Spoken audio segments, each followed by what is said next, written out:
नमस्कार दोस्तों, NDC EDU के ऑनलाइन प्लेटफॉर्म पर आपका स्वागत है। अपन पढ़ रहे थे राष्ट्रपति की शक्तियां। आज अपन बात करेंगे राष्ट्रपति की आपातकालीन शक्तियां। सामान्यकालीन शक्तियों के बारे में अपन अध्ययन कर चुके हैं और अब बात करेंगे आपातकालीन शक्तियां। राष्ट्रपति की आपातकालीन शक्तियों के बारे में अपन बात करें तो 3 शक्तियां, जैसा कि अपन ने पहले भी पढ़ा था। अनुच्छेद 352, अनुच्छेद 356 और अनुच्छेद 360। बात करेंगे अपन एक एक अनुच्छेद के बारे में। अनुच्छेद 352 के बारे में बात करें तो इसमें है राष्ट्रीय आपातकाल की घोषणा। राष्ट्रीय आपातकाल की घोषणा। अगर देश में कोई सशस्त्र विद्रोह हो या कोई बाहरी आक्रमण हो, ऐसी स्थिति में भारत का राष्ट्रपति अनुच्छेद 352 का प्रयोग करते हुए भारत में राष्ट्रीय आपातकाल की घोषणा कर सकता है। दूसरा अनुच्छेद 356, इसमें है राज्यों में आपातकाल। राज्यों में आपातकाल। अगर किसी भी राज्य की सरकार है वो संवैधानिक तंत्र के अनुरूप नहीं चल रही हो या वहाँ की सरकार है वो संवैधानिक तंत्र के अनुरूप एकदम से विफल हो चुकी है, तो ऐसी स्थिति में वहाँ पे राष्ट्रपति शासन लागू किया जा सकता है। और एक अनुच्छेद 360, इसमें है वित्तीय आपातकाल की घोषणा। वित्तीय आपातकाल की घोषणा। अगर देश में पैसे की कमी हो जाए, बजट की कमी हो जाए, तो ऐसी स्थिति में वित्तीय आपातकाल की घोषणा राष्ट्रपति के द्वारा की जाती है। सबसे पहले अपन बात करते हैं अनुच्छेद 352 के बारे में। तो अनुच्छेद 352 या राष्ट्रीय आपातकाल की घोषणा अपन करें तो इसका प्रयोग अब तक भारत में हुआ केवल 3 बार। इसका प्रयोग अब तक कितनी बार हुआ है? 3 बार। कब कब हुआ है? प्रथम बार अगर हम बात करें तो यह हुआ था 1962 में। 1962 में हुआ था भारत चीन युद्ध। 1962 में कौन सा युद्ध हुआ था? भारत चीन युद्ध। भारत और चीन के मध्य युद्ध जो हुआ था 1962 में, इसको लेकर के पहली बार भारत में राष्ट्रीय आपातकाल की घोषणा हुई। दूसरी बार अपन बात करें तो दूसरी बार इसका प्रयोग हुआ है 1971 में। भारत पाकिस्तान युद्ध हुआ था। कौन सा युद्ध हुआ था? भारत पाकिस्तान युद्ध। और ये युद्ध हुआ था बांग्लादेश को लेकर। किसको लेकर? बांग्लादेश को लेकर। तो यहाँ आपातकाल की घोषणा हुई।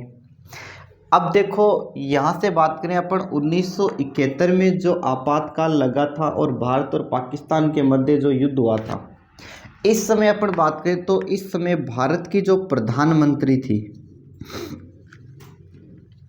इस समय भारत की प्रधानमंत्री थी इंदिरा गांधी। इंदिरा गांधी, जिसे आयरन लेडी ऑफ इंडिया के नाम से जाना जाता है, भारत की लौह महिला।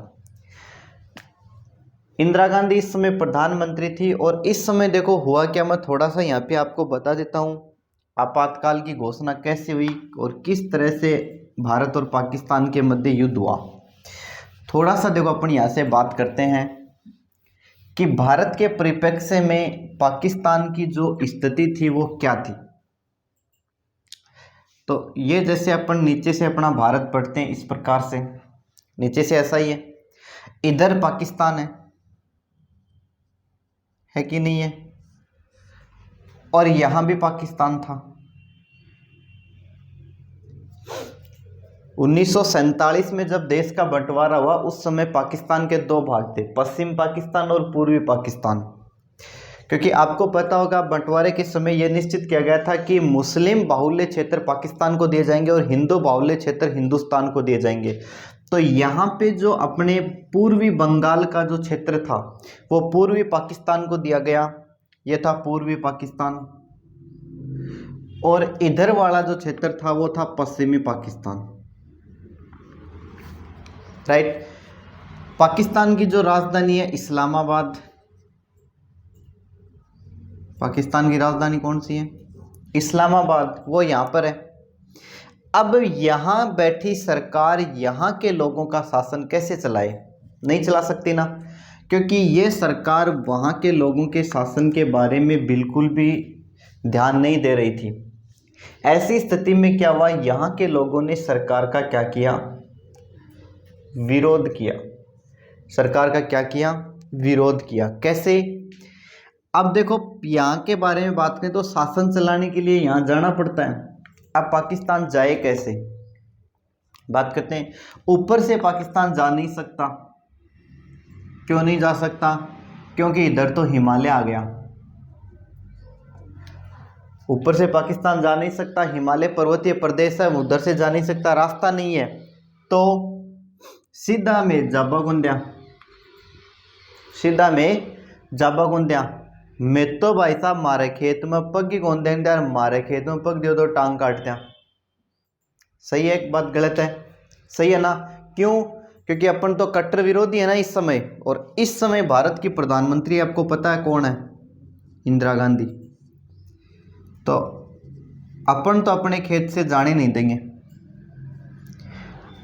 अब पाकिस्तान के पास रास्ता एक ही है। पाकिस्तान इधर से अरब सागर को पार करते हुए हिंद महासागर और बंगाल की खाड़ी को पार करते हुए अपने पूर्वी पाकिस्तान में पहुंचे। इतो मार्गन पौदिनों को नहीं, इतो मार्गन के को नहीं, पौदिनों को नहीं। समझ गया मेरी बात? इतना पाकिस्तान के पास मतलब बजट नहीं है कि पाकिस्तान इधर से जाए। अब पाकिस्तान जाए तो कहाँ जाए? इसलिए यहाँ के लोगों को सुविधा नहीं मिलने के कारण यहाँ के लोगों के एक नेता थे शेख मुजीबुर रहमान। शेख मुजीबुर रहमान। और शेख मुजीबुर रहमान के नेतृत्व में पूर्वी पाकिस्तान के लोगों ने पाकिस्तान सरकार का विरोध कर दिया और आज़ादी की मांग करने लगे। किसकी मांग करने लगे? आज़ादी की। इसका फायदा उठाया किसने? इंदिरा गांधी ने। क्योंकि भाइयों की लड़ाई का फायदा हमेशा तीसरा आदमी उठाता, आपको पता ही है। इंदिरा गांधी ने क्या किया? थोड़े से दिमाग का इस्तेमाल किया और शेख मुजीबुर रहमान को दिल्ली आमंत्रित कर लिया। कहाँ आमंत्रित कर लिया? दिल्ली। दिल्ली आमंत्रित करके इससे पूछा गया कि थारे समस्या के बा बताओ, क्यों बाहर तो वो कर रखे थे चाहो के होते? इन्होंने कहा कि देखो, पाकिस्तान की सरकार हमारा ध्यान नहीं रखती। तो इंदिरा गांधी ने कहा नहीं रखती तो आप अलग हो जाओ, आज़ाद हो जाओ। और एकदम से परफेक्ट तरीका भर दियो शेख मुजीबुर रहमान ने, कौन है? इंदिरा गांधी, कि आप एक काम करो, पाकिस्तान का भरपूर विरोध करो, पाकिस्तान से आप अलग हो जाओ, जो भी सहायता चाहिए भारत आपको देगा। सेना चाहिए भारत की ले लो, पैसा चाहिए भारत से ले लो। क्यों? क्योंकि पड़ोसी को काम हो पड़ोसी का टाबर ने बिगाड़वा को, और वो काम हटे आप कर गिरे। जैसे ही पाकिस्तान को पता चला कि सारा काम इंदिरा गांधी के हाथों से हैंडल हो रहा है, तो पाकिस्तान ने क्या किया? बोले आऊँ तो मैं बाद में निपट से, पहली में भारत ही निपट लिया। पहली में क्यों निपट लिया? भारत हूँ। और पाकिस्तान ने भारत के ऊपर क्या कर दिया? आक्रमण कर दिया। पाकिस्तान ने भारत के ऊपर क्या कर दिया? आक्रमण। इस आक्रमण के दौरान क्या हुआ? पाकिस्तानी सेना के जो कमांडर थे जनरल नियामी, जनरल नियामी के नेतृत्व में आक्रमण किया। और इस समय भारतीय सेना के जो कमांडर थे जगजीत सिंह अरोड़ा। कौन थे? जगजीत सिंह अरोड़ा। तो यहाँ पे क्या हुआ? जगजीत सिंह अरोड़ा ने पाकिस्तानी सेना के कमांडर नियामी को 90,000 सैनिकों के साथ 90,000 सैनिकों के साथ आत्मसमर्पण करवा दिया। बहुत बड़ी बात होती है। आत्मसमर्पण करवा दिया 90,000 सैनिकों के साथ, गिरफ्तार कर लिया सबको, सबके हथियार डलवा दिए। और पाकिस्तान की बुरी तरह से हार हुई पाकिस्तान की। और इस पाकिस्तान की हार के साथ ही 16 दिसंबर 1971 को 16 दिसंबर 1971 को विश्व पटल पे एक नया देश उभर के आया जिसका नाम रखा गया बांग्लादेश। इसका नाम क्या रखा गया? बांग्लादेश। तो भारत में अनुच्छेद 352 का प्रयोग या राष्ट्रीय आपातकाल की घोषणा दूसरी बार जो हुई थी वो हुई थी 1971 में। 1971 में भारत और पाकिस्तान के मध्य युद्ध हुआ बांग्लादेश को लेकर के। क्यों हुआ ये मैंने अभी आपको बताया है। इसके बाद में आपातकाल की घोषणा तीसरी बार अनुच्छेद 352 का प्रयोग जो हुआ था वो हुआ था 1975 में। कब हुआ था? 1975 में। अब 1975 में क्यों हुआ, कैसे हुआ, इसके बारे में अपन बात करते हैं। 1975 के बारे में बात करें तो यहां पे आपातकाल लगा था आंतरिक अशांति के नाम पर। किसके नाम पर? आंतरिक अशांति के नाम पर। आंतरिक अशांति के नाम पर देखो आपातकाल क्यों लगा। आपको पता है इंदिरा गांधी 1966 में भारत की प्रधानमंत्री बनी थी, 1977 तक भारत की प्रधानमंत्री रही थी। तो इंदिरा गांधी जो थी उसने कुछ ऐसे फैसले लिए जिसके चलते उसके सारे दांव थोड़े से उल्टे पड़ गए थे। जैसा कि मैं पहली बात अपन बात करें तो 1971 में भारत में जनगणना हुई। जनगणना के दौरान पता चला कि अपनी प्रोग्रेस रिपोर्ट, अपनी प्रोडक्शन रेट है वो 38% की रेट से बढ़ रही है। करत करत अभ्यास के जड़मती होत सुजान, अपन बढ़ रहे थे भाई साहब बहुत ही तीव्र गति से। इंदिरा गांधी ने सोचा कि अगर इसी गति से अगर अपन प्रोग्रेस करते रहे और अपन प्रगति करते रहे तो एक दिन धरती पे पैर रखने के लिए जगह नहीं बचेगी, अपने को चांद पे प्लॉट काटने पड़ेंगे। और इसलिए इंदिरा गांधी ने क्या किया? इंदिरा गांधी ने पुरुष नसबंदी अभियान चला दिया। कौन सा अभियान चला दिया? पुरुष नसबंदी अभियान। इंदिरा गांधी ने कहा कि पुरुषों की नसबंदी करना शुरू कर दो आप जनसंख्या को कंट्रोल करने के लिए। पुरुष नसबंदी अभियान यहां से चलाया और जितने भी सरकारी अध्यापक थे सबको इंदिरा गांधी ने आदेश दिया कि एक सरकारी अध्यापक कम से कम 5 पुरुषों की नसबंदी करवाएगा और अगर उसने ऐसा नहीं करवाया तो उसको पेमेंट नहीं मिलेगा। अब साहब टारगेट पूरा जो करना था, सरकारी मास्टर गांव में जा जाके लोगों ने पकड़े लगा, पकड़ो काट्यो कनेक्शन चाल, पकड़ो काट्यो कनेक्शन चाल। अया करता करता मामलो बिगड़ गो।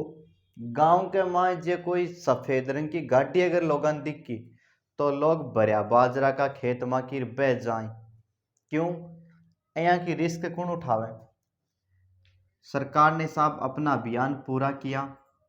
पूरा करने के बाद में सरकार ने आंकड़े जारी किए और जारी आंकड़ों से पता चला कि सरकार ने जितने पुरुषों की नसबंदी की है उसमें 8% कुंवारों की भी कर दी। 8% कुंवारों की भी कर दी। अब आंख को कुण दणी रहे ए बापड़ा आज भी अटल बिहारी वाजपेयी बने फिरे। अब अन छोरी कुण दे, सही है ना? तो जैसे ये काम हुआ तो पुरुष जो वर्ग था वो इंदिरा गांधी के विरोध में खड़ा हो गया कि हम इंदिरा गांधी को अब आगामी समय में वोट नहीं देंगे। इसके बाद में क्या हुआ? 1975 की बात होती है। 25 जून 1975 दिल्ली का रामलीला मैदान। कौन सा मैदान? रामलीला मैदान। दिल्ली के रामलीला मैदान में 50,000 लोग इकट्ठे हो गए। कितने लोग इकट्ठे हो गए? 50,000। और 50,000 लोगों ने इंदिरा गांधी के खिलाफ नारेबाजी करना शुरू कर दी। यहां पे एक अपने राष्ट्रीय कवि हुए हैं रामधारी सिंह दिनकर। रामधारी सिंह दिनकर, इन्होंने एक कविता पढ़ी थी यहाँ पे, जनता आ रही है सिंहासन खाली करो। जनता आ रही है सिंहासन खाली करो। अब यहाँ पे क्या हुआ? इंदिरा गांधी को अपनी कुर्सी जाती हुई दिखी तो इंदिरा गांधी को बड़ी टेंशन हो गई। भाई साहब मैं आपको बताऊं 25 जून आधी रात को इंदिरा गांधी पहुंची राष्ट्रपति भवन। बी टाइम राष्ट्रपति आप फखरुद्दीन अली अहमद,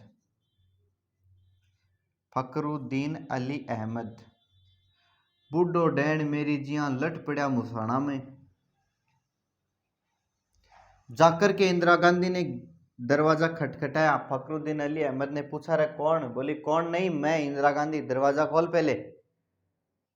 वो सोची, आधी रात कर एकली लुगाई राष्ट्रपति कने रिया। हाँ यही। इसने पूछा, अरे इंदिरा गांधी, आज इस टाइम तेरे को मेरे से क्या काम पड़ गया? इंदिरा गांधी ने कहा, आपातकाल की घोषणा करो देश में। किसकी घोषणा करो? आपातकाल की घोषणा। ओ बोले, बावली आपा 71 में लगे जो कोई को नहीं हटाए जो ताई तो आपातकाल लाग रही है। इसने कहा, मुझे कुछ नहीं पता, चाहिए आपातकाल पे आपातकाल लगाओ, लेकिन अभी लगाओ। और साहब इंदिरा गांधी ने फखरुद्दीन अली अहमद को धमका करके मोटियार की जात कर भी के लिए लुगाई खा गए, आधी रात ने एक लो धमका करके आपातकाल की घोषणा करवाई। और सूर्योदय से पहले पहले जो 50,000 लोग रामलीला मैदान में इकट्ठे हुए थे, सबको जेल में भर दिया। इंदिरा गांधी ने कहा, सबको जेल में भर दो, जो अंजाम होगा देखा जाएगा। जेल में भर करके और लगे हाथ 1976 संविधान में संशोधन ही कर डाला। संविधान में संशोधन करके लोकसभा का कार्यकाल 5 साल से 6 साल कर दिया कि आओ कौन लड़े मेरे सामने चुनाव, कार्यकाल ही 6 साल आपने तो। यह काम इंदिरा गांधी ने किया। तो दूसरी बार जो आपातकाल पे आपातकाल लगवाया इंदिरा गांधी ने, इसीलिए इसको इंदिरा आपात के नाम से भी जानते हैं। किस नाम से जानते हैं? इंदिरा आपात के नाम से। हालांकि खामियाजा इसका भुगतना पड़ा उसे, क्योंकि 1977 में जो आम चुनाव हुए वहां पे कांग्रेस पार्टी अल्पमत में आ गई और इंदिरा गांधी ने छह लोकसभा सीटों से चुनाव लड़ा और 6 की 6 जगह इंदिरा गांधी की जमानत जब्त हो गई। तगड़ा काम हो। तो तीसरी बार जो आपातकाल की घोषणा भारत में हुई वो कब हुई? 1975 में। तो अनुच्छेद 352 के बारे में अपन ने अध्ययन किया। अनुच्छेद 352 के तहत राष्ट्रीय आपातकाल की घोषणा होती है, जिसमें सशस्त्र विद्रोह के आधार पर या बाहरी आक्रमण के आधार पर आपातकाल की घोषणा होती है। इसके बाद में अपन बात करेंगे अनुच्छेद 356। अनुच्छेद 356 में क्या होता है? राज्यों में आपातकाल की घोषणा। अब यहाँ पे क्या होता है, अगर किसी भी राज्य की सरकार संवैधानिक तंत्र के अनुरूप नहीं चल रही है तो वहां का राज्यपाल राष्ट्रपति को लिखित में सिफारिश भेजता है कि इस राज्य की सरकार है वो संवैधानिक तंत्र के अनुरूप नहीं चल रही है या सरकार है वो शासन चलाने में असमर्थ है। तो ऐसी स्थिति में वहां राष्ट्रपति जो है आपातकाल की घोषणा करता है। इस अनुच्छेद के बारे में अपन बात करें तो इस अनुच्छेद का प्रयोग भारत में आज तक है वो 140 से ज्यादा बार हो चुका है। कितनी बार हो चुका है? 140 से ज्यादा बार। बात करें अपन सबसे पहले, तो सबसे पहले अनुच्छेद 356 का प्रयोग हुआ पंजाब में। सबसे पहले अनुच्छेद 356 का प्रयोग कहाँ हुआ? पंजाब में। यानी सबसे पहले राज्य आपातकाल की घोषणा जो की गई है वो कहाँ की गई है? पंजाब में की गई है। और सबसे लंबे समय तक भी ये पंजाब में ही रहा है। 1951 से लेकर 56 तक लगातार रहा था, 5 साल। तो सबसे लंबे समय तक भी कहाँ रहा है? पंजाब में रहा है।